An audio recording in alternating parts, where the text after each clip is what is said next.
Good morning, everyone. The topic today we're going to cover is real world data and evidence.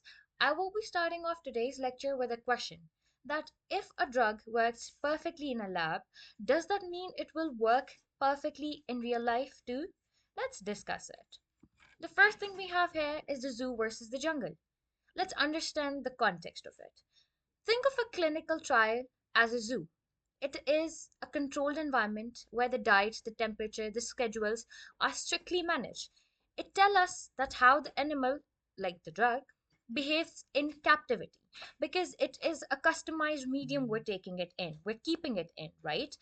And the real world data is basically the jungle. It is messy, it is uncontrolled, and it has diverse patients. So, this is where we see how the drug behaves in real life and how it survives in these conditions. Clinical trials show can it work, and the real world data shows does it work in real life or not. Where does the data come from? The electronic health records, the wearables and patient devices, the pharmacy and claim data. None of this data was collected for research, but it was collected to treat patients. Moving on to how we move from data to the evidence. We follow a pipeline. That raw data goes to analysis and then it becomes an evidence. If in easy words, I will be telling about RWE, that is it is clinical evidence created by carefully analyzing real world data. For example, if we talk about the blood pressure readings and then we analyze them, and then we have an evidence about the diet or medication effectiveness. Moving on to one of the very important and pretty much exam favorite question, which is primary versus secondary use. So the primary use is collecting the data to treat the patient right away. For example, a patient walks in and the doctor checking his blood pressures to prescribe the medicines. He's treating him right away. So that is the primary use. And if we talk about the secondary use, that is using that same data later for research or policies. Like researchers analyzing 1,000 blood pressure records to study the diet effects. Moving on to the next one, we have different regulatory pillars. We have three pillars: GDPR, FDA, and EMA. We'll be talking about what they focus on and how they control things. GDPR, it focuses on basically the privacy and the individual's rights. It controls that how our data is handled. If we talk about FDA, it is basically focusing on the study design, whether the evidence is strong enough or not. It is controlling that can this drug be approved or not. We talk about EMA. EMA focuses on the accuracy, the reliability, and it tells that is it fitting for the purpose or not.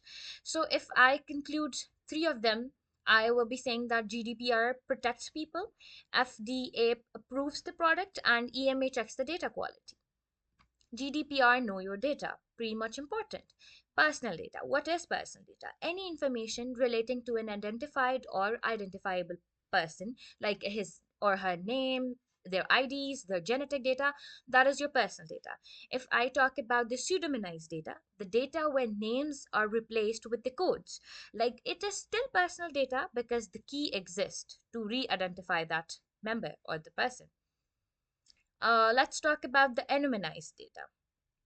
That data is irreversibly stripped of all identifiers, so no key exists.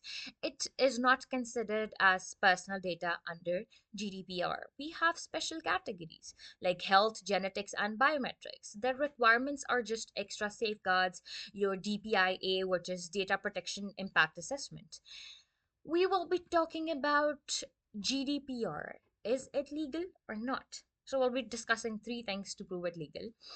We're talking about the legal obligation that you must process data by law, required by law. So example is if you're reporting serious drug side effects, that is your legal obligation. We talk about the explicit consent, which is strongest form of autonomy.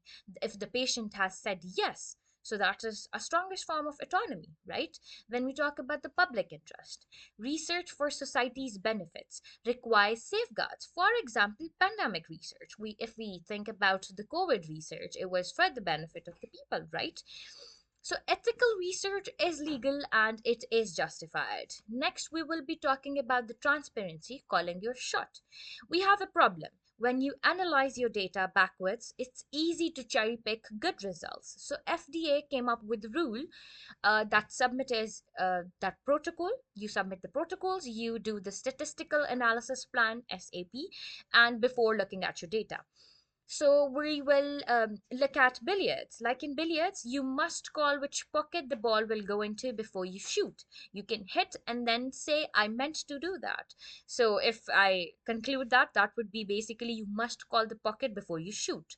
And if we conclude the transparency, that why is it important? So it is basically preventing the biasness. All right. Next, we'll be talking about defining quality, fitness for purpose. Quality isn't just good or bad, it depends upon the use case. Okay. For example, a blurry photo for passport is not fine, but that blurry photo for memory is fine, right? So same data but different standards.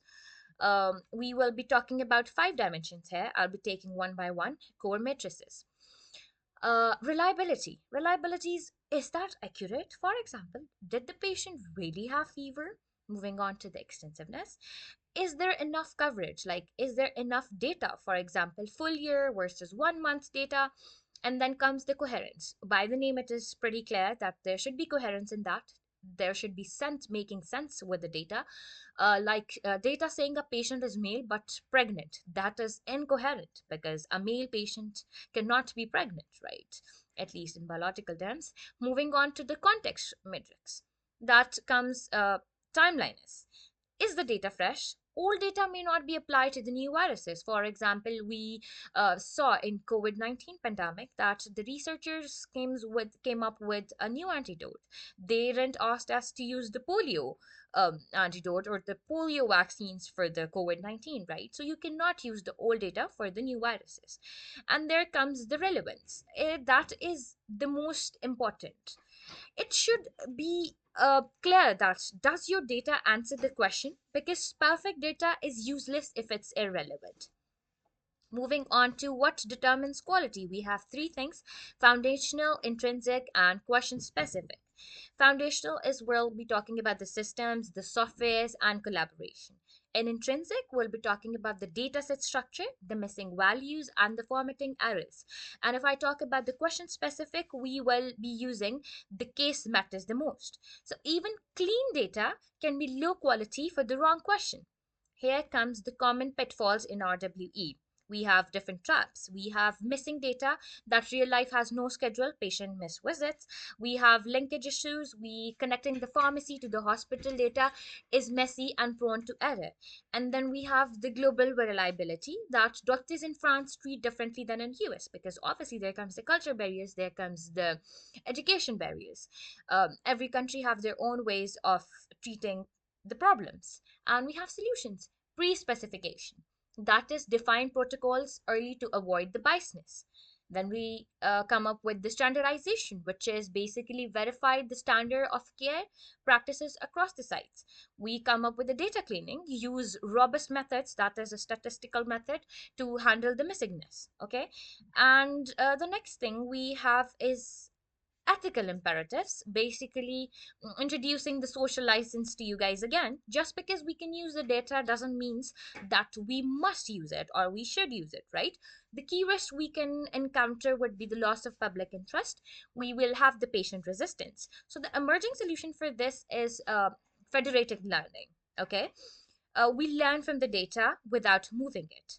I will be saying concluding this topic here, and I'll be saying that without trust, the real world evidence becomes unreal. So yeah, trust is really important. Thank you so much.